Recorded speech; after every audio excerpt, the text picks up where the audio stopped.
बालगंधर्व संगीत महोत्सवाचं सर्वात मोठं वैशिष्ट्य म्हणजे गायन आणि वादन यांच्या बरोबरीनं त्यांनी नृत्याला सुद्धा तितकंच महत्त्व दिलं. निवेदन ही आपली सांस्कृतिक गरज म्हणून निर्माण झाली. खरं म्हणजे आपल्या पारंपरिक ज्या कला आहेत, म्हणजे आपली लोककला आहे किंवा आपलं मराठी संगीत नाटक आहे, या सगळ्यामध्ये निवेदक होताच की लताबाई गातायत आणि आपण त्या कार्यक्रमाचं निवेदन करायला मिळालंच नाही बुवा आपल्याला, असं मला वाटायचं. पण सूत्रसंचालन मी करत होते. त्यावेळेला लताबाईंच्या बरोबर घालवलेले जे क्षण आहेत ना, अमूल्य क्षण. मनोहर पर्रिकर या जादूगार व्यक्तिमत्वाशी माझी ओळख झाली.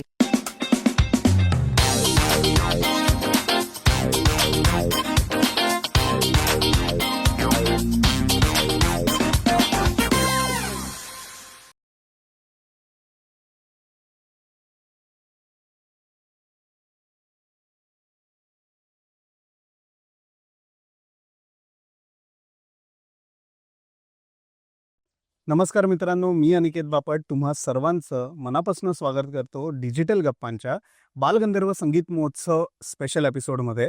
आज आपण भेटणार आहोत वाचन असू दे, त्याच्यानंतर निवेदन असू दे, कथाकथन तसेच लेखन या सर्व क्षेत्रामधलं एक अग्रगण्य नाव म्हणजेच मंगलाताई खाडीलकर.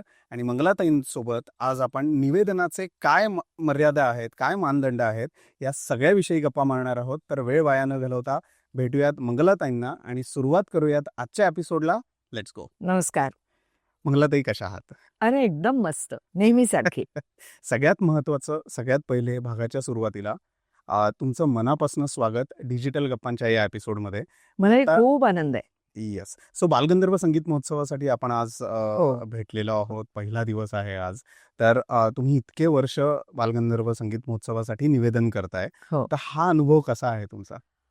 अतिशय सुंदर अनुभव. एकतर मला ह्या संगीत महोत्सवाकडे बघण्याची माझी दृष्टी वेगळी आहे. तिथं तुम्हाला एकतर अभ्यास करायला मिळतो, तुम्हाला खूप चांगलं ऐकायला मिळतं. आणि ज्या क्षेत्रामध्ये म्हणजे निवेदनाच्या, पत्रकारितेच्या आणि लेखनाच्या क्षेत्रात मी वावरते, तिथे श्रवण संस्कार सातत्यानं तुमच्यावर होणं हे खूप महत्वाचं असतं.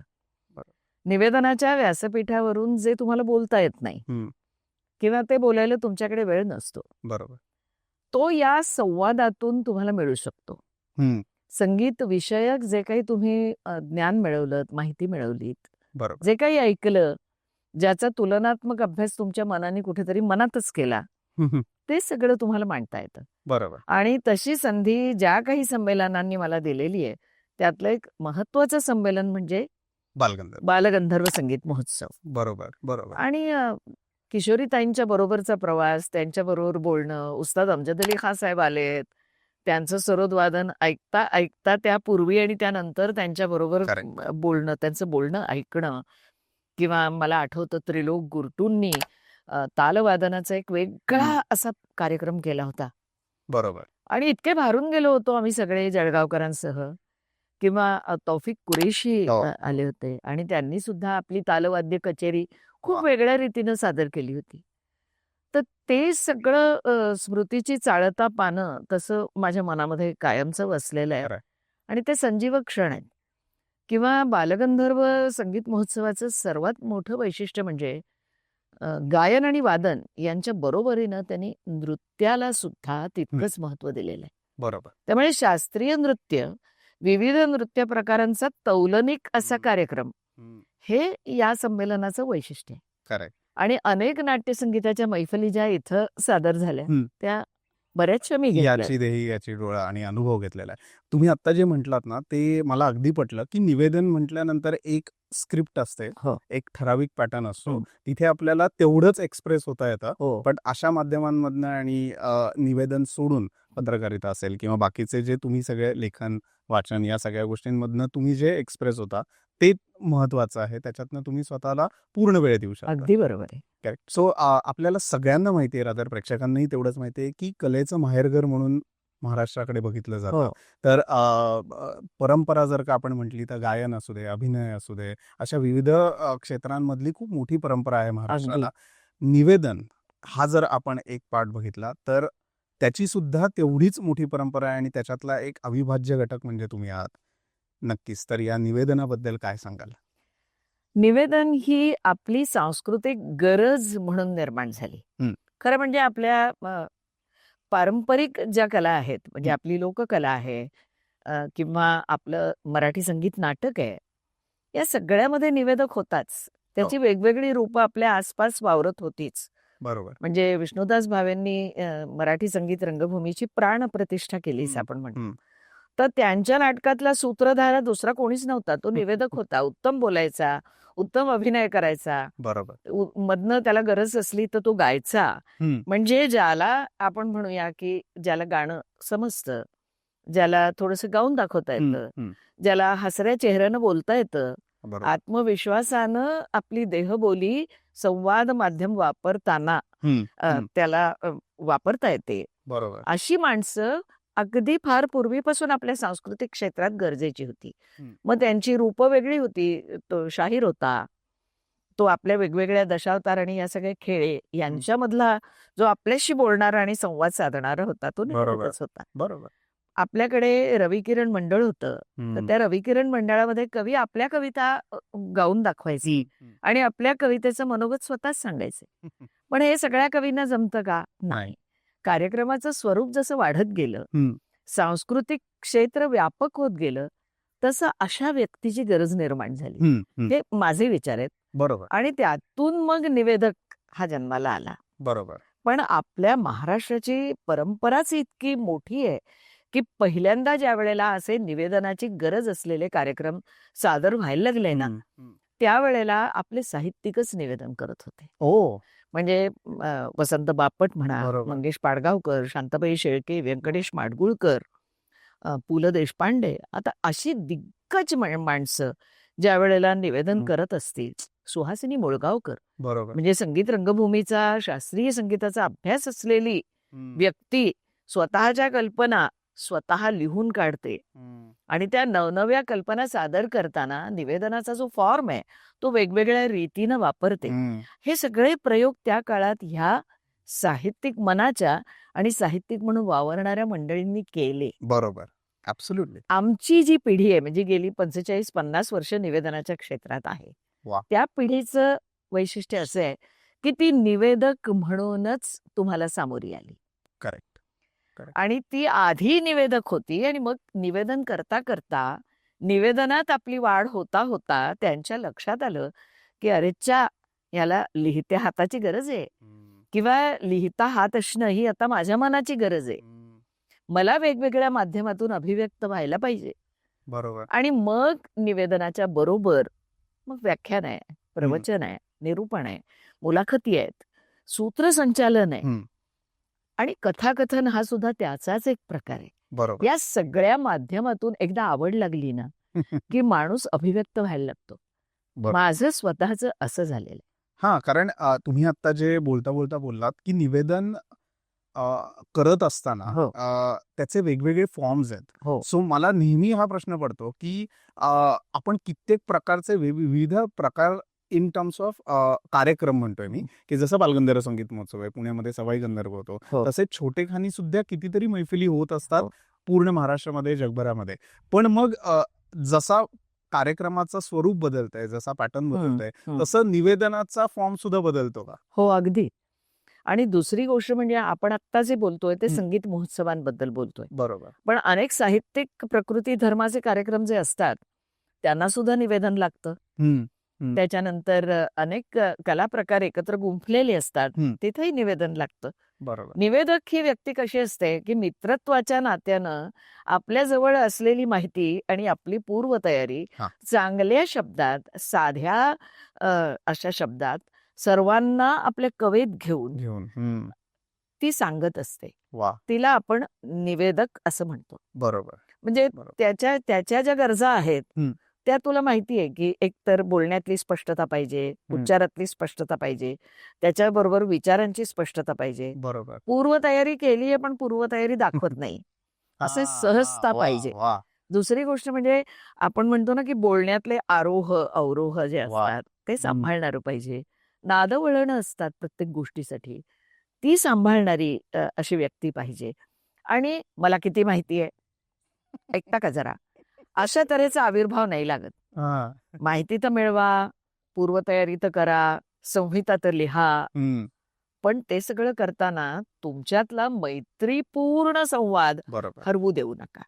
म्हणून मी थोडक्यात तुला असं सांगेन, म्हणजे तुझ्यासारख्या त्या झेन जी मंडळींना, झेन झी म्हणतात ना, जेनझी. हो, झेन झी म्हणतात. मला काहीच माहित नाही रे. आम्ही मिलेनियल्स. जेनझी मंडळी आणखी नंतर, अजून नंतर, अजून नंतरचे 1997-98 नंतर. ओ हो हो हो असं आहे होय. तर ही जी सगळी तरुण मंडळी आहेत ना, त्यांना मला तेच सांगायचं की फक्त संगीत महोत्सवाचं निवेदन तेच निवेदन नाही. तुम्ही भावगीतावर बोला, तुम्ही हम्म, मराठी कथेवर बोला, तुम्ही तौलनिक अभ्यास करा, हे सगळं निवेदन आहे जे तुम्ही खूप रंजकतेनं मांडता. हम्म, पण त्यातला आणखी एक भाग आहे, हम्म, तो म्हणजे तुम्ही शासकीय, निमशासकीय एखाद्या कॉर्पोरेट क्षेत्रामध्ये बरोबर. ज्या वेळेला आपल्या समोरच्या व्यक्तींशी संवाद साधत हम्म. असता, तेव्हा तुम्ही त्या संस्थेचे, त्या शासनाचे, त्या विभागाचे प्रतिनिधी असता. हम्म, आणि हम्म. मग ते जे प्रतिनिधी असतात, तेव्हा तुम्ही जे करता त्याला सूत्रसंचालन म्हणतात. हा, मी त्याच्याचवर येणार आहे की सूत्रसंचालन किंवा निवेदन हे सगळं जेव्हा तुम्ही करता, आणि हा. आता तुम्ही जसं सांगितलं की आपल्याला सगळ्या गोष्टी आपण त्याचा अभ्यास करून ठेवलाय, पण तो दाखवायचाही नाहीये. तेच आहे. ती सहजता असली पाहिजे. तुम्ही जवळपास 2500 पेक्षा जास्त मुलाखती घेतलेल्या आहेत ते एक आतापर्यंत. वेगळं वळण आहे. हा, पण तर हे जे कार्यक्रम आहेत ना, बरोबर, हेही 2500 पेक्षा जास्त आहेत. परफेक्ट. सो एवढा तुमचा व्यासंग मोठा आहे. तर निवेदन, सूत्रसंचालन, तसंच मुलाखत घेणं हा एक पॅटर्नच वेगळा आहे. हो बरोबर, त्याची तयारी वेगळी असते. हो तर त्या तयारीविषयी आणि त्या प्रोसेस विषयी सांगा ना, की त्याच्यामध्ये वाचन, लेखन ही किती महत्वाचं आहे? खूप खूप मुळामध्ये निवेदन ही, आता मी जरा थोडा संस्कृत शब्द वापरते की हम्म. परभृत कला आहे. म्हणजे खरा जो मंच असतो तो गायकाचा असतो, हम्म. तो वादकाचा असतो, तो साहित्यिकाचा असतो, तो तुमचा नसतो, हम्म, पण तो तुमचा करून घ्यायचा. घ्यायचं असतं. वा. हे जे कौशल्य असतं, हे केवळ तुमच्या विश्वासार्हतेवर अवलंबून असतं, वा. तुमच्या बोलण्यातल्या सौंदर्यावर अवलंबून असतं. हम्म. मुळात तुमची दृष्टी पण सौंदर्यवेधक दृष्टी पाहिजे. तुम्हाला सगळं चांगलं दिसायला पाहिजे, पण त्यात भाबडेपणा असता कामा नये. हम्म. तुम्हाला वास्तवाचं भान पण भान असलं पण पाहिजे. आणि मग त्यातून वेळेचं बंधन राखून तुम्ही जे बोलता हम्म. आणि तुम्ही एक जो माहोल तयार करता, हम्म. हम्म. ते निवेदन आहे. बरोबर. मग जिथं तुम्ही औपचारिकता, हम्म. म्हणजे त्या कार्यक्रमाचा जो फॉर्मल पॅटर्न आहे, हम्म. तो तुम्ही पाळता, ते सूत्रसंचालन असतं. वा. तिथं तुम्हाला दिलेल्या चौकटीच्या बिलकुल बाहेर तुम्ही जायचं नाही. हम्म. कारण तुम्ही त्या संस्थेचे प्रतिनिधी आहात, बरोबर. तुम्ही शासनाचे प्रतिनिधी आहात. हम्म. त्यामुळे तो जो कार्यक्रम असतो तो आखीव रेखीव असतो. हम्म. आणि त्याच्यामध्ये बोलण्यातली पण औपचारिकता पाळायची असते. म्हणजे काहीही सैल बोललो तर चालत नाही, ते कुठंच चालत नाही. पण Correct. निवेदनात निदान एखादं वाक्य चालू शकेल, इथं नाही चालणार. पण तरी सुद्धा इथे मोकळेपणा पाहिजे, नाही तर मग तुम्ही शुद्ध लेखनाचा आणि व्याकरणाचा तास घेताय असं होईल ते. तर तसं नाही होता का मग. बरोबर. वा. पण वा. हे सगळं पाळत पाळतच तुम्हाला निघावं लागतं. बरोबर. मुलाखत हा त्रिकेंद्री प्रकार असतो. मुलाखत देणारा, घेणारा आणि मुलाखत ऐकणारा, पाहणारा, वाचणारा. बरोबर. त्यामुळे तो अदृश्य घटक जो असतो त्याच्यासाठी तुम्ही सगळं करत असता. बरोबर. मुलाखत म्हणजे असं नसतं रे की एक प्रश्न तू विचारलास, मी उत्तर दिलं, आपण तरी करतोय का? तसं नाही करत आहोत. बरोबर. मोकळेपणा, उत्स्फूर्तता. आणि मुळामध्ये व्यक्ती महत्वाची का? तर व्यक्ती इतकंच तिचा काळ आहे, तिचा अनुभव आहे, तिचं पर्यावरण आहे, हे जे आहे ते महत्वाचं आहे. तिचे सामाजिक संदर्भ आहेत ते महत्वाचे आहेत. ती कशातनं वाढली, तिला समकालीन कोण आहेत, त्यांचं काय चाललंय, बरोबर. हे सगळ्याचा वेध घेणं आणि तिला बोलतं करणं, हे खूप महत्वाचं असतं. बरोबर. बरोबर. पण वाचन, गायन आणि आता तुम्ही जे सांगितलं की समोरच्या व्यक्तीला बोलतं करण्यासाठीची तयारी, हे सगळं जरी असलं, ह्याचा सगळ्याचा जरी अभ्यास असला, तरी stage awareness, camera awareness, voice modulation, हे करणंही तेवढंच महत्त्वाचं आहे. त्याच्याबद्दल तुम्ही केलेला अभ्यास आणि ते तुम्ही कसं वापरता ह्याच्याविषयी काय सांगाल? तुमचा आवाज कुठल्या पातळीचा आहे? माझा आवाज हा अत्यंत खडा आहे, कारण मी शाळेत आणि कॉलेजमध्ये शिकवलेला आहे. हो. त्यामुळे माझ्यामध्ये एखादी गोष्ट समजावून सांगताना हं. आवाज असा वाढत जातो किंवा तुम्ही जो आवाज वापरता त्यापेक्षा एक पट्टी वरची माझा आवाज आपोआपच जातो. हं. मला मी कोणत्या प्रकारचा कार्यक्रम करतीये त्यावर मला माझ्या आवाजाचा पोत वापरायला लागतो. हे अनुभवातनं मिळतं. हं. मी एखादा हिंदी कार्यक्रम करते आहे आणि त्याच्यामध्ये मी हळुवार अशा अतिशय आवडीच्या गाण्याबद्दल बोलतीये हं. किंवा मराठीत गाण्याचा कार्यक्रम करते आणि मी श्रावणात घनलेळा, शुक्रतारा वा. किंवा ज्ञानदेवांच्या विरहिणीबद्दल बोलतीये, तर माझा मास्तर की आवाज लावून कसा चालेल मला? तो शक्यच मृदूच नाहीये. असला पाहिजे. तो मृदू असला पाहिजे, पण तो स्पष्ट असला पाहिजे. स्पष्ट असं. त्यामुळे आवाजाचा विविध प्रकारे उपयोग करण्याचं कौशल्य हं. ही निवेदकाची पहिली मला असं वाटतं पहिली त्याची पात्रता आहे. बरोबर. अनेकदा तुम्हाला अगदी आत्ता सुद्धा म्हणजे 45 वर्ष कार्यक्रम करून सुद्धा मी अगदी प्रामाणिकपणे सांगेन की अनेकदा आपण बोलताना आवाज जरा वरचा लागलाय असं माझं मला जाणवलं की मला लाज वाटते. असं वाटतं आत्ता मी ही दुरुस्त करू शकते का?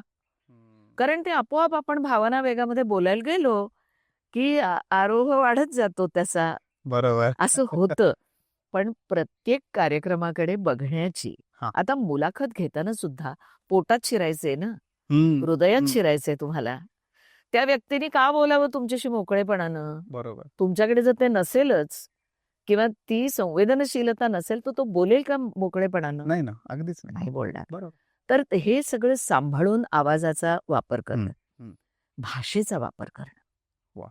हजरजबाबीपणा आणि उत्स्फूर्तता या आकाशातून गोष्टी पडतच नाहीत. हं. त्या आपण आपल्या अंगी आणतो बरोबर. आणि त्या लोकांशी बोलता बोलता अनेक कार्यक्रम करता करता हे आपण आपोआप शिकतो. हं. विनोदी वातावरण निर्माण करावं अशी गरज नसते, हं. पण मोकळं वातावरण निर्माण करावं अशी गरज असते. महत्वाचं आहे. बरोबर. मग तुम्ही कुठलाही प्रकार हाताळा, हं. त्यात ही गरज असते. हं. ती सांभाळता आली पाहिजे. हं. तुम्ही एखादा नर्म विनोद केलातच तर त्याची पातळी बरोबर आहे ना. ते काहीही बोलण्याची जी आत्ताची पद्धत आहे ती माझ्या पिढीला मान्य नाहीये. बरोबर आहे. मला आपला आणि दुसऱ्याचा मान ठेवायला आवडतो. हं. तर हे मी माझ्या व्यक्तिमत्वाला साजेशा स्वरूपात जेव्हा बोलते त्यावेळेला ते निवेदन तुला पटेल, नाही तर नाही पटणार. आणि ते भावेलही. हा, ज्याला तुम्ही अँकरिंग असं म्हणता ना, त्याला पूर्वी आम्ही कॉम्पिअरिंग म्हणायचो. ओ. आणि ते निवेदन. हां. पण ज्याला तुम्ही मास्टर ऑफ सेरेमनी म्हणता, हां. तो सूत्रसंचालक. नाईस. आणि जो आता पॉडकास्ट करतो म्हणजे इंटरव्ह्युअर ज्याला तो मुलाखत घेणार आहे, तर त्याचं काम तेच आहे, फक्त त्याची भूमिका थोडी वेगळी आहे. पॅटर्न वेगळा. बरोबर. तर हे मी 3च सांगितलं, पण समालोचन असतं. वेगवेगळे सामने चालू असतात. हो. गणपती, नवरात्र असे उत्सव असतात आणि तिथं तुम्ही उभं राहून त्या सगळ्या उत्सवाबद्दल बोलत असता. ती एक एनर्जी वेगळी असते. ती एक वेगळी एनर्जी, त्याला पण माहितीची गरज आहे की नाही? बरोबर. प्रश्नच नाही. पण ती माहिती घेताना अनेकदा तुम्ही एखाद्या मोठ्या व्यक्तीशी बोलत असता आणि त्याच्याकडनं माहिती घेत असता. हो. तो अनेकदा तुम्ही माध्यम असता तुम्ही आणि त्यातलाही आनंद वेगळा आहे. आणि कथाकथन आणि काय म्हणूया आपण की कथाकथनाच्या सगळ्या कार्यक्रमातून ना मी पहिल्यांदा ही संवेदनशीलता शिकले, भाषेचा वापर शिकले, थोडक्यात म्हणणं कसं मांडावं आणि विस्तारित म्हणणं कसं मांडावं हे मी शिकले. त्याचा उपयोग मला निवेदनात झाला. बरोबर. पण हे सगळं करत असताना आता तुम्ही नाही म्हटलं तरी 45 वर्षाचं तुमचं जास्तच. बरोबर, मोर दॅन 45 इयर्स आपण म्हणूयात. असंख्य दिग्गज लोकांना, थोर समाज सुधारकांना, अशा वेगवेगळ्या क्षेत्रातल्या लोकांना भेटलाय. उदाहरण द्यायचं झालं तर मंगेशकर घराणं असेल, सुमन कल्याणपूरजी असतील किंवा मनोहर पर्रीकरांवर तुम्ही एक पुस्तक लिहिलेलं आहे.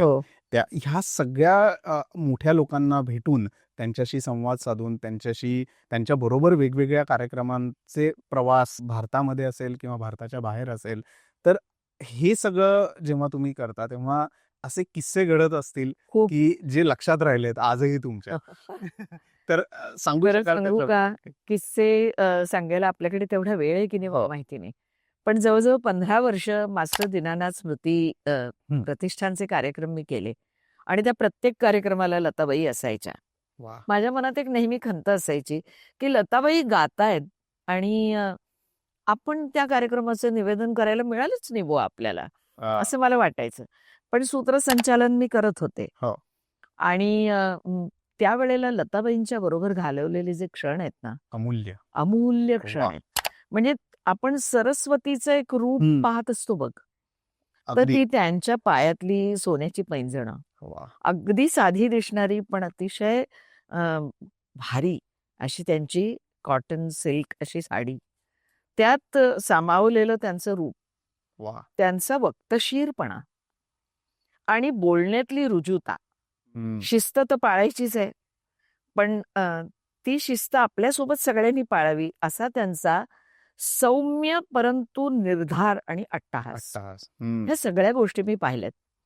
आणि आम्ही VIP रूम मध्ये असायचो त्यावेळेला ज्या आमच्या गप्पा आहेत ना, त्या माझ्यासाठी प्रचंड मोठा असा ठेवा आहे खरं सांगायचं तर. बरोबर. आणि ते कोणी दुसरा व्यक्ती समजूही शकणार नाही, तुमच्या पर्यंतच तो मर्यादित आहे आणि तो असावा. आणि मी का सांगितलं नाही, तर मी अनेक मुलाखतींमधनं ते सगळे किस्से सांगितलेले आहेत म्हणून सांगितलं नाही. पण लताबाईंच्या आसपास लहान मुलासारखं वावरावं, असं मोठेपणी आपल्याला वाटणं, यातच लताबाईंचं आणि आपलं नातं हे स्पष्ट होतं. किंवा आशाबाईंचा पहिला कार्यक्रम मी केला त्यावेळेला संहिता लिहायची असते, पण तिच्यात बघून बोलायचं नसतं. हा पहिला जो एक साक्षात्कार निवेदकाला व्हायला लागतो, तो मला त्यांच्याबरोबर झाला.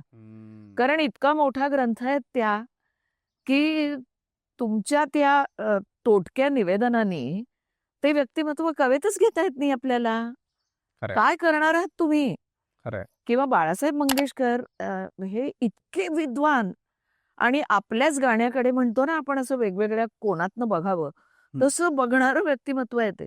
आज एक बोलतील तर उद्या दुसरंच त्यांना काहीतरी सुचेल, असं नवोन्मेषी असं व्यक्तिमत्व. किंवा उषाताई, म्हणजे अशी आवाजातली चांदी असते ना, ती अशी रुमझुमते, अशा उषाताई. किंवा त्यांच्यापेक्षाही संगीतकार म्हणून अगदी सौम्य पण आपलं म्हणणं गाण्यातनं मांडणारे अशा मीनाताई. ह्या सगळ्यांचा सहवास हा माझ्या सामान्य जीवनाला मिळालेली रुपेरी कडा आहे असं मी म्हणेन. मी अनेक गोष्टी सांगणार नाही कारण त्या अनेक ठिकाणी सांगितलेल्या आहेत, पण लताबाई खूप मनातलं सुद्धा बोललेले आहेत. एक तर किस्सा सांगते 2 ओळीतला, की त्यांचा एक 1.25 वर्षाचा एक फोटो आहे, तो त्यांच्या बाबांच्या डायरीत त्यांना मिळाला होता. तो सकाळी मिळाला आणि संध्याकाळी आमचा कार्यक्रम.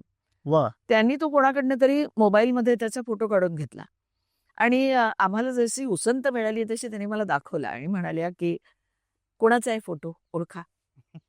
ते डोळे आणि तो सगळं त्या बाळाचा आविर्भाव, त्याचं झबलं आणि असं त्यांचं असं ते उभं राहणं. मी म्हटलं दीदी तुमचा, तशी हसल्या. म्हणाले आज बाबांची एक वेगळीच डायरी मिळाली, त्यात हा फोटो होता बघा.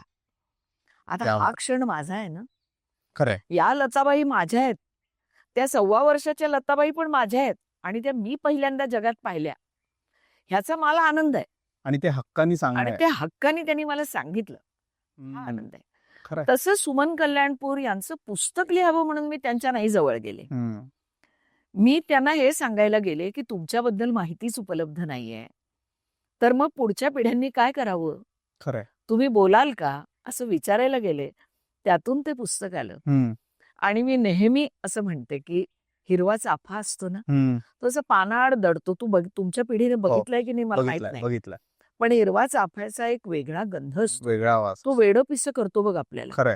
सुमनताई हिरव्या चाफ्यासारख्या माझ्या जीवनात आलेल्या आहेत. क्या बात आहे. म्हणजे मला त्यांना शोधायचं होतं, पण ते मिळतच नव्हत्या हातात बिलकुल. म्हणजे त्यांना यायचंच नव्हतं सगळ्यांच्या समोर. आणि मग कुठेतरी त्यांच्या मनात शिरत त्याच्याही किस्से सांगितलेले आहेत म्हणून नाही सांगत, असं करत करत मी त्यांच्या मनामध्ये जागा मिळवली आणि मग पुस्तक सुरू झालं. पण त्या पुस्तकाचा हेतू हा त्यांच्याबद्दलची उपलब्ध माहिती यावी हा होता. त्यांच्या काळात काय झालं, त्यांच्यावर अन्याय झाला का, झाला असेल तर कसा झाला, अशी पत्रकारिता त्यांच्या स्वभावाला जमणारी नव्हती. बरोबर. त्यामुळे बरंचसं आम्ही त्याबद्दल मौन बाळगलं. बरोबर.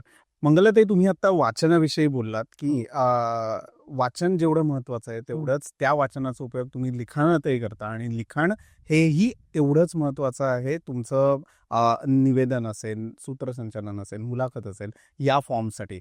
पण लिखाण हा जर का आपण एक भाग बघितला तर त्याचे सुद्धा वेगवेगळे अँगल्स आहेत. जसं की निवेदनासाठी लिहिणं, सूत्रसंचालनासाठी लिहिणं, तसंच पुस्तकासाठी लिहिणं. तुम्ही आता म्हटलात की सुमन कल्याणपूरजी सापडत नव्हत्या, त्यांच्याशी बोलून त्यांचा सगळा प्रवास तुम्हाला समजून घ्यायचा होता आणि तो तुमच्या पुस्तकात तुम्हाला मांडायचा होता. तसंच अजून एक पुस्तक तुम्ही लिहिलेलं आहे मनोहर पर्रीकरांच्या आयुष्यावर, एक मनोहर कथा या नावाने. तर या पुस्तकाविषयी काय सांगाल प्रेक्षकांना आणि मला? ते माझं 4थं पुस्तक आहे. वाह! तुमचे जसजसे प्रवासातून, कार्यक्रमासाठी घडलेल्या प्रवासातून, पत्रकारितेतून तुमचे जसे अनुभव तुमच्याकडे जमतात, तेच तुम्हाला विषय सुचवतात. त्यामुळे माझं पहिलं पुस्तक जे आहे ते अमेरिकेतल्या आपल्या मराठी माणसांच्या एकंदरीतच सामाजिक, सांस्कृतिक, कौटुंबिक जीवनाचा आढावा घेणार, हं. म्हणजे एक सोशिओलॉजिकल सर्व्हे करणारं असं पुस्तक आहे, ही आपलीच माणसं. वाह! त्यानंतरचं जे पुस्तक आहे ते सुमन सुगंध. हो. त्यानंतरचं पुस्तक आहे पंडित प्रभाकर कारेकर यांचं स्वरप प्रभाकर. हं. या गायकाच्या जीवनाची कहाणी मी मांडली. वाह! ती कशी मांडली? तर जळगावला जशी येते हं. तशी सम्राट आणि आविष्कार या 2 संगीत संमेलनासाठी जवळजवळ 30 वर्ष माझं गोव्याला जाणं होतं. ओ. आणि शास्त्रीय संगीत ऐकता ऐकता पंडित प्रभाकर कारेकरांच्या बरोबर मी गोवा, गोव्याचं हृदय, त्याचा निसर्ग, गोव्याची खाद्य संस्कृती, गोव्याची स्वर संस्कृती, माणसं आणि त्यांचे विचार समजून घेतले. वाह! आणि इतकं सुंदर आमचं बोलणं असायचं, त्या बोलण्यातनं मी त्यांच्याबद्दल लिहिलं. आणि त्यांचं जीवन हे आत्ता संगीत शिकणाऱ्यांना कसं आदर्शवत आहे, हेही मला सांगायचं होतं. हा एक हेतू होता. लिहिता हात होता पत्रकारितेमुळे. याच सगळ्या कार्यक्रमांच्या दरम्यान मी जसं महाराष्ट्र शासनासाठी सूत्रसंचालन करत होते, तसं मी गोव्याच्या शासनासाठी सूत्रसंचालन करायला लागले. आणि मनोहर पर्रीकर या जादूगार व्यक्तिमत्वाशी माझी ओळख झाली. त्यांची धडाडी, त्यांचं सौम्य पण कणखर बोलणं, त्यांचे दूरदर्शी निर्णय, हे सगळं मी अगदी थोडक्यात सांगते. एक व्यक्ती म्हणून, तिचं कार्य म्हणून, तिची धडाडी म्हणून आणि तिचा भविष्यवेध, तिच्या योजना, ह्या सगळ्याच्या बद्दल हळूहळू माहिती मिळवत गेले. ती मिळाली, त्यानंतर त्यांच्याशी मैत्री झाली. आणि त्या मैत्रीत मी त्यांना विचारलं, तुमच्यावर पुस्तक लिहायला आवडेल मला. ते म्हणाले, मलाही आवडेल. वाह! मीही मन मोकळं करीन तुमच्याकडे. पण किती लवकर लिहायचंय? म्हटलं, फार लवकर नाही. तुमचं राजकीय जीवन कसं चाललंय ते बघत बघत लिहीन. ते म्हणाले, ये हुई ना बात, अब बात करेंगे. आणि असं करून आम्ही थोडंसं बोललो. नंतर ते आधी मुख्यमंत्री, मग विरोधी पक्षनेते, मग पुन्हा मुख्यमंत्री, मग संरक्षण मंत्री असे झाले. माझ्यासारख्या सामान्य लेखिकेसाठी त्यांच्याकडे वेळ नव्हता. आणि मग त्यांचा आजार, त्या आजारातनं ते बाहेरच आले नाहीस. पण इतके वर्ष मी त्यांच्याबद्दल विचार करत होते. ते गेल्यानंतर एका दुःखाच्या क्षणी त्यांच्यावर पुस्तक लिहीन असं मी माझ्याच मनाला सांगितलं. आणि मग तो मनोहर पर्रीकर नावाचा एकदाच कधीतरी जन्माला येणारा माणूस मी वेगवेगळ्या परिघातून, वेगवेगळ्या दृष्टीने पाहिला आणि एक मनोहर कथा लिहिली गेली. अनबिलिव्हेबल. सुंदर, सुंदर, मस्त. पण मंगलाताई, कुठेतरी असं वाटतं का तुम्हाला, बघा, की इतकी गायन क्षेत्रातली मंडळी, इतकी ऑन कॅमेरा ऍक्टिंग फील्ड मधली, म्हणजे नाटक असू दे, मूव्हीज असू देत, ही मंडळी तुमच्या आजूबाजूला होती, तुम्ही त्यांच्यामध्येच वावरत होतात. गोड गळा तर आहेच आहे, नाही पण आहे आपला. तर कुठेतरी गाणं शिकावं, अभिनय शिकावा किंवा अभिनय क्षेत्रामध्ये जावं, असं नाही वाटलं का? खूप वाटलं. खरं म्हणजे माझे वडील गायक होते. त्यामुळे ना घरात असा तानपुरा वाजतोय किंवा ते सगळे व्यायाम प्रकार असतात ना, गाणारा माणूस जो सकाळी, तर ते आंघोळीला गेले त्यावेळेला तुला माहिती की घरं अगदी छोटी, आमचं तर खूप छोटं होतं घर. म्हणजे घर लांबीनं मोठं असेल पण ते साधं सुद्धा होतं. मोरी असायची पूर्वी, न्हाणी घर, आणि तिथला आवाज अगदी छान स्पष्ट यायचा. तर ते ना ते सगळे आकार उकार असे सगळे तिथं करायचे आणि त्यांची नक्कल करायची म्हणून घरात बसून मी ते तसंच करायचे. आणि त्यांना म्हटलं बाबा मला गाणं खूप शिकायचं, पण त्यांनी मला गाणं शिकवलं नाही. ते म्हणाले, गाणाऱ्याचं काय होतंय बघतस ना तू, तेव्हा आपल्याला गाणं नकोय, आपल्याला छान परीक्षेमध्ये पहिला नंबर वगैरे मिळवा, आमचं झालं ते झालं, तुमचं नको व्हायला. तुम्ही अभ्यास करा. तुम्ही अभ्यास करा. पण कसं असतं गाणं ना आपल्या मनातच असतं. बरोबर आहे. त्यामुळे माझ्या एकपात्री कार्यक्रमांमधनं मी गाते. कधी कधी ते गात गात असताना एखादी झलक दाखवा ना. अयो आज नाही रे. ठीक आहे, काही हरकत नाही. ठीक आहे, काही हरकत नाही. No problem. अं, काय आता तू असं केलंस की ती कला असते रे. काय आता करू. छोटासा 1-2 लाईन. लटपट लटपट लटपट लटपट तुझं चालणं. लटपट लटपट लटपट लटपट तुझं चालणं. मोठ्या नखऱ्याचं चालणं मोठ्या नखऱ्याचं. बोलणं ग मंजुळ मैनेचं. बोलणं ग मंजुळ मैनेचं. नारी ग नारी ग नारी ग नारी ग नारी ग. लटपट लटपट लटपट लटपट तुझं चालणं. वा वा, बघा किती अरे, सुंदर. गायकाची मुलगी एवढं पण गायले नाही तर कसं चालेल. मग. माझी आई अभिनेत्री होती. हा. त्यामुळे अभिनय गुण आले. कॉलेजची एखादी एकांकिका केली. पण माझ्या अभ्यासाच्या आड सगळं यायला लागलं रे. आणि लग्न झाल्यानंतर माझ्या मुलाच्या साठी आणि घरासाठी आपण वेळ काढत नाही आहोत. ह्या जाणीवेनं ना मन पोखरायला लागलं. आणि त्याच वेळेला पत्रकारितेचं क्षेत्र खुणावत होतं. आणि मी महाभारत मालिका, चाणक्य मालिका ह्यांच्यावर 2.5 वर्षाची मोठी आर्टिकल्स लिहिलेली. बरोबर. आणि खूप पत्रकारिता करायला मिळाली मला. त्यामुळे मग हे बघ एका दगडावर पाय ठेवावा असं आमची पिढी समजायची. बरोबर. त्यामुळे मी तसं केलं. अगदीच मान्य आहे. आणि मला माझ्या एकपात्री कार्यक्रमातनं अभिनय करता येतो रे. हो हो, आरसा. आणि जेवढा माफक अभिनय लागतो तो निवेदनात पण मांडता येतो. त्या एकपात्री पुढच्या जन्मासाठी काहीतरी ठेवायचं असतं की नाही. गाणं पुढच्या जन्मासाठी आहे. बघूया. पण आता ऐकलं आम्हाला झलक मिळाली. मजा आली आहे. खतरनाक. तर आतला असतं ना आतलं काहीतरी ते गात असतं. बरोबर बरोबर. आणि लाईव्ह परफॉर्मन्स जेव्हा आपण करत असतो, जेव्हा आपण निवेदनाचा असू दे, सूत्रसंचालन असू दे किंवा मुलाखत असू दे आणि रेकॉर्डेड थिंग्स म्हणजे ज्या आपण स्टुडिओमध्ये जाऊन करतो, तुम्हाला या 2 फॉर्म मध्ये काय सगळ्यात जास्त आवडतं? मला उत्स्फूर्त बोलायला अतिशय आवडतं. हो ना. याचं कारण असं आहे की मला टीव्हीनं सुद्धा उत्स्फूर्त बोलण्याची संधी दिली. लाईव्ह कार्यक्रम दिले. चुकीला माफी नाही असं विनय आपटे म्हणायचा. चुकीला माफी नाही. चूक करूच नका. आणि केली तर लोकांच्या लक्षात यायच्याच सावरा. हा जो काही प्रकार असतो ना, हे बाळकडू तुम्हाला टीव्ही, आकाशवाणी ही माध्यमं देतात. मला दोन्हींमध्ये वावरता आलं. आणि रेकॉर्डेड ह्याच्यामध्ये तुम्ही आवाज चांगला लावू शकता. बरोबर. तिथं उत्स्फूर्तता जरी असली तरी समोर संहिता ठेवून तुम्ही ती वापरू शकता. प्रत्येक बलस्थानं वेगळी असतात. मी ईटीव्ही मराठीचा 3 तासाचा अनिल मोहिलेंच्या 65व्या वाढदिवसाचा कार्यक्रम 4 तासाचा लाईव्ह केलेला आहे. Absolutely live. येतायत कलाकार, मी त्यांच्याशी बोलते, ते गाणं सादर करतायत. मधल्या काळामध्ये अमिताभ बच्चन, अनिल मोहिले, लता दीदी, विलासराव देशमुख ही मंडळी स्टेजवर आहेत. मी लगेच निवेदनातनं सूत्रसंचालनात जाते, ते करतेय. आनंद आहे रे. जे तुमच्या अंगावर येतं ते तुम्ही करा. माझी सगळी ईटीव्ही मराठी किंवा इतर जी सगळी सदरं होती ती अशी उत्स्फूर्तताच देणारी होती. बरोबर. समुपदेशनात्मक होती. खूप करायला मिळालं. मस्त. तुम्ही मगाशी एकपात्री कार्यक्रमाचा उल्लेख केला, तर मला त्याच्यावर यायला आवडेल की आरसा या सदराच्या अंडर तुम्ही एकपात्री कार्यक्रम करता. तो काय कार्यक्रम आहे, त्याची रूपरेषा कशी असते आणि त्याच्यामध्ये बेसिकली तुम्हाला कुठली गोष्ट सगळ्यात जास्त आवडते? आरसा हा अनेक वर्षाच्या निवेदनानंतर स्वतःच काहीतरी आपल्याला सांगायचंय या हेतून निर्माण झालेला कार्यक्रम. 1996 साली अमेरिकेच्या ह्युस्टन बृहन महाराष्ट्र मंडळाचं बोलावणं येईल की काय असं वाटलं. कारण कुणीतरी तिकडे त्या असे कार्यक्रम करतात असं सांगितलं होतं. त्यामुळे इथं मी ताबडतोब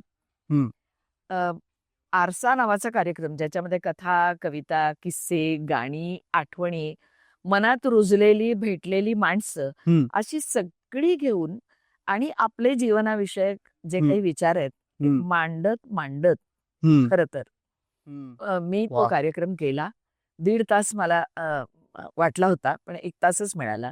हो. पण त्यानंतर अमेरिकेमध्ये आणि भारतामध्ये मी खूप कार्यक्रम केले आणि मी ग्राहक चळवळीचं काम केलंय. अच्छा. तर आमचे अगदी गुरुस्थानी असलेले अशोक रावत म्हणून हा हा. गुरुच ते आमचे, हो. की त्यांनी आम्हाला ग्राहक चळवळीचा मंत्रही दिला आणि या क्षेत्रात वावरताना नेमकं काय करायचं तेही दिलं. हम्म. तर ते म्हणाले, अमेरिकेला कार्यक्रम करायचा आहे ना, मग आता एक करायचं, 25 कार्यक्रम इकडे झाले पाहिजेत आपण हा. जायच्या अगोदर. हा. आणि तू एकटाच असलास किंवा आपण आता 4-5 आहोत, तर त्या 4-5 लोकांसाठी सुद्धा मी कार्यक्रम केले. वा. 20 लोकांसाठी सुद्धा केले. पण त्यामुळे आत्मविश्वास वाढला हो. आणि उत्स्फूर्तता वाढली. आणि मग जसं जसं आरशाचा परीघ, हम्म. 1475 कार्यक्रम झाले इतक्या वर्षात त्याचे वा. आणि अनेक ठिकाणी झाले. सुंदर. त्यानंतर मनोमनी, आठवणीतल्या साठवणी, कथा मंजिरी असे कार्यक्रम मी केले. वा. वा. तर हे वेगवेगळ्या संकल्पनांवर आधारित कार्यक्रम खरं. करण्याची स्फूर्ती निवेदनानंच दिली. खरं तर खूप काय म्हणू शकतो आपण, इन्स्पायरिंग आहे हे, की तुम्ही म्हणताय खरं आता की विविध दगडांवर पाय ठेवणं नाही जमत, पण सूत्रसंचालन, लेखन, वाचन, निवेदन, गायनही. तर हे सगळं करत असताना ती एनर्जी मॅच करणं, त्याचा अभ्यास करणं, ह्या सगळ्या गोष्टी खरं तर खूप वाखाणण्याजोग्या आहेत. आणि हे मी खरं तर खूप काय म्हणू शकतो, छोटा व्यक्ती आहे की तुम्हाला या नाही रे, गोष्टीची खूप दाद द्या. छान बोलतोयस. पण थँक्यू सो मच. पण प्रयत्न चालू आहेत, नो डाऊट. पण माझ्यासारखे जे उभरते कलाकार म्हणूयात, निवेदन क्षेत्रामधले, मुलाखत घेण्याच्या क्षेत्रामधले, ह्या सगळ्यांना तुम्ही एक मोलाचा सल्ला काय द्याल, की काय काळजी घेतली पाहिजे आणि काय तयारी केली पाहिजे? हो. त्याआधी मी तुला एक सांगित, हा. की रंगदेवतेला मानायला शिका. वा. कारण रंगदेवता ही तुम्हाला ऊर्जा देते. हम्म. तुम्ही जेव्हा निरूपण करत असता ना, हम्म. तेव्हा निरूपकाची आपल्याकडे एक गादी आहे, एक हम्म. आसन आहे. ते आसन तुम्हाला असलेल्या अभंगाच्या अलीकडे आणि पलीकडे बघायला शिकवतं. वा. तुम्हाला काय द्यायचंय याच्याबद्दलची स्पष्टता आणि काय म्हणूया की आणि जाणीव तुम्हाला देतं. हम्म. तेव्हा तो जाणीव आणि नेणिवेचा प्रवास तुम्ही करताना हम्म. खूप खूप खूप महत्वाचा असतो. वा. त्यामुळे तुम्हाला ऊर्जा कशी काय मिळते, तर ती ऊर्जा ती रंगदेवता तुम्हाला देते हम्म. आणि त्या रंगदेवतेकडून ती ऊर्जा घेऊन ती ऊर्जा रसिकांपर्यंत तुम्ही पोहोचवता. त्याचं माध्यम असतं संवाद. त्यामुळे ते महत्वाचं. आणि नवीन पिढीतल्या मंडळींना मी सगळ्यांना सांगेन, म्हणजे अगदी तुझ्यापासून सगळ्यांनाच सांगेन, वा. तुमचं तर वाचन असतंच हल्ली दांडगं, कारण तुम्ही सगळी आयटीची माणसं आहात. प्रयत्न चालू हा. असतो असं. पण त्याच्या पलीकडे ना निवेदनाचा एक कान असतो. हो. तो कान सतत जागता असला पाहिजे. हम्म. सतत त्या कानाने काहीतरी ऐकलं पाहिजे, डोळ्यांनी सतत वाचलं पाहिजे. कारण त्या ज्या स्मृती राहतात ना, त्या गुगल मावशी आणि युट्यूब काका आपल्याला देऊच शकत नाही. आणि हल्ली AI. हल्ली AI म्हणजे मला माझ्या पिढीला कधी कधी अरे हा AI का आला, मी काहीतरी वेगळं गुगलमध्ये शोधते, हा AI का आला असा प्रश्न मला पडतो. मी ते थांबवते आणि चक्क पुस्तक उघडते. वा. म्हणजे माझ्याकडे इतकी पुस्तकं आहेत की कधी कधी विनोदांनी माझ्याकडे असं म्हटलं जातं की या पुस्तकांचं काय करायचं. तर एक दिवशी वैतागून माझा नवरा म्हणाला, काही नाही करायचं, ही बया जेव्हा निघून जाईल ना, तेव्हा या पुस्तकाचा उपयोग होईल. नंतर सगळ्यांना डोळ्यात पाणी आलं असेल. मी पाहिलं नाही, कारण त्याला आधी जरा भांडण झालं होतं. कारण सारखी पुस्तकं ना, पण ती पुस्तकच तुम्हाला तारतात बरोबर. आणि तुमच्या मेंदूला खरं खाद्य पुरवतात. दुसरी गोष्ट म्हणजे कुठल्याही आज तुम्हाला निवेदन करताना 3-3 भाषांचा वापर करावा लागतो. हो. मलाही लागतो. हो. पण मी मराठीत बोलत असते त्यामुळे मी मराठीतच बोलते. बरोबर. मी हिंदीत बोलत असते तेव्हा हिंदीतच बोलते. उर्दूत जाणीवपूर्वक मी शिरते आणि त्या उर्दूतनं बाहेर येऊन मी पुन्हा माझ्या राष्ट्रभाषेचाच आधार घेते. करेक्ट. इंग्रजीतून माझ्या बकुबाप्रमाणे जे जे कार्यक्रम करायला लागले ते मी केले, छान केले. राष्ट्रपती, राज्यपाल, पंतप्रधान यांचे कार्यक्रम करताना मला त्रिभाषी सूत्र वापरायला लागलं. म्हणून मला असं वाटतं की भारतीय बोलण्याची पद्धत आहे ना, ती स्पष्ट पद्धत आहे. आपण इतर देशांसारखे ना असे तोंडातल्या तोंडात शब्द चावत नाही, घोळत नाही बोलत. तर ही जी आपली पद्धत आहे ती आपण ठेवायला पाहिजे. आणि अभिमान पण असला पाहिजे. आपला अभिमान आहे. आणि दुसरी गोष्ट म्हणजे कविता अशी तोंडावर आली पाहिजे. संदर्भ असे आठवून आता सांगतो बरं का, असा वेळ नसतो तुझ्याकडे. संदर्भ पटकन आला पाहिजे. बरोबर. तो जेव्हा सहजतेनं येईल तेव्हा तू निवेदनामध्ये लोणच्यासारखा मुरलास, असं तुझं तुलाच कळून येईल, असं मी सांगेन. क्या बात आहे. तेव्हा वा वा. वाचन नका सोडू बाळांनो, श्रवण अगदी सोडू सुंदर. नका. या कलेशी माझा संबंध नेहमी का, असं नाही विचारायचं. हो. मला आवडतं ते, मला नावडतं ते, पण का नावडतं हे तरी शोधून काढा. खरंय. आणि या सगळ्यातून तुम्ही संपृक्त होता, मॅच्युअर होता. हा शब्द मी जाणीवपूर्वक इंग्रजीत बरोबर. वापरला. आणि मग तुम्ही लोकांशी बोलता, वा. ते छान बोलणं असतं. त्याला बकुळीचा गंध असतो. क्या बात आहे. तुम्ही थांबूच नाही असं वाटायला लागलंय. थांबव पण. मी टॅब बंद करून असं शांत ऐकतोय. वा, किती मजा येते.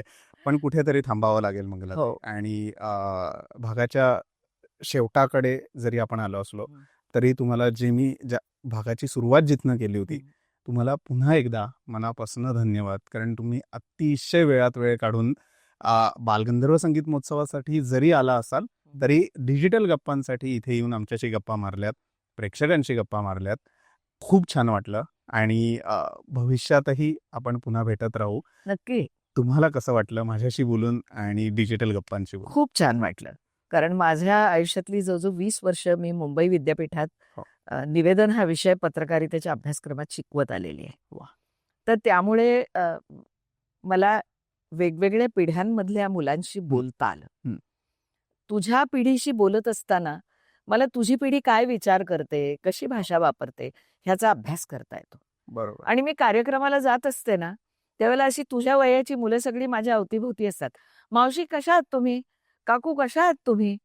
तर हा जो माझ्यातला आणि त्यांच्यातला एक धागा आहे ना, तो मला खूप महत्वाचा वाटतो. त्याला मावशी म्हणून माझ्याशी बोलावंसं वाटतंय ना, म्हणजे माझ्याकडे काहीतरी आहे ना सांगण्यासारखं. किंवा बाहेर माझी चौकशी करतात असते ना आणि आतमध्ये जातात आणि मग माझं कार्यक्रम ऐकत बसतात.